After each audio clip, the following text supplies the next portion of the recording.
Hi, I'm Tom Lydon, editor of ETF Trends here in Chicago at the Morningstar conference, and I'm here with Ben Johnson, director of global ETF research at Morningstar. Ben, great seeing you. Glad to be here, Tom. Thanks for having me. Well, congratulations on another great conference. Thanks. Numbers look great.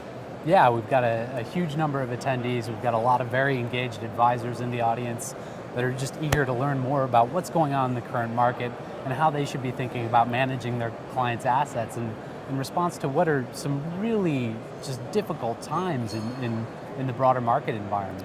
Absolutely. Well, the content and the panels look great.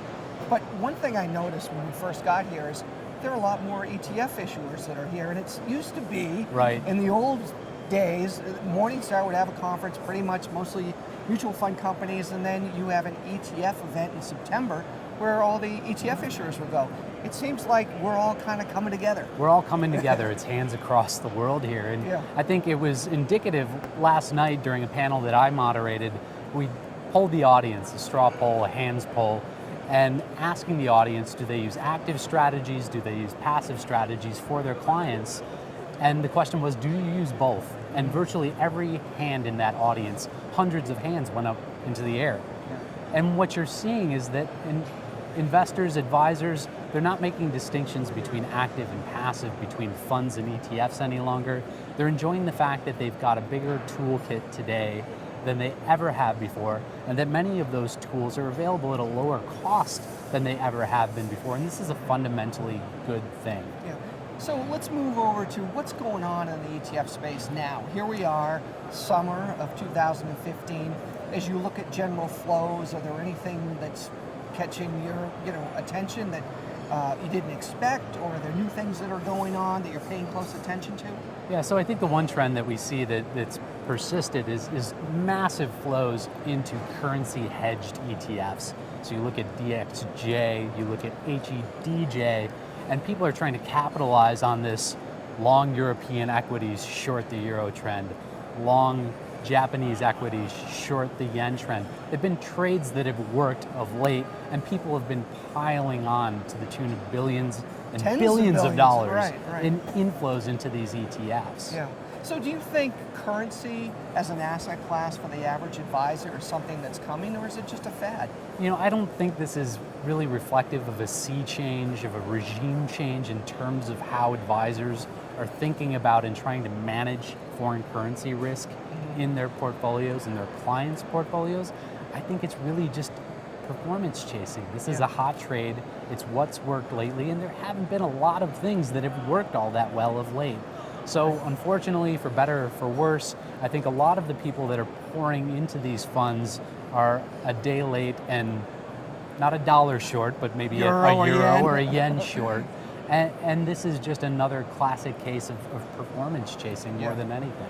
Well, we'll see after the Fed does their move, and if we continue to see rate hikes decline or monetary easing kick in some of these developed nations, what happens there. But there's a lot going on aside from your global asset allocation. So let's switch over to smart beta or intelligent indexing, and what do you folks call it at Morningstar? Strategic beta. Strategic beta. Strategic beta.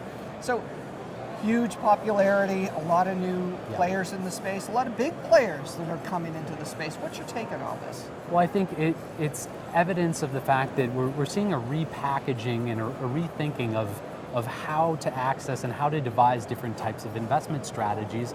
And more investors are becoming comfortable with this hybrid active-passive approach that is strategic beta, that takes an active bet against the market, there's still active management in there, and brings to bear some of the benefits of a passive or an index investment. So it's rules-based, they tend to be transparent, and most importantly, they're investable at a much lower cost relative to traditional active strategies.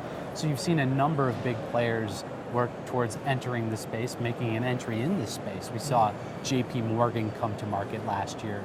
We see Goldman Sachs gearing up to enter the market with similar multi-factor strategies later this year.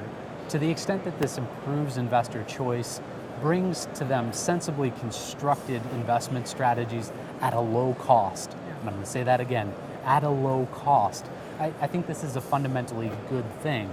Now that said, what we've seen in the data is that advisors are approaching these funds and they're investing in these funds much the same way that they have with active managers for years and years and years.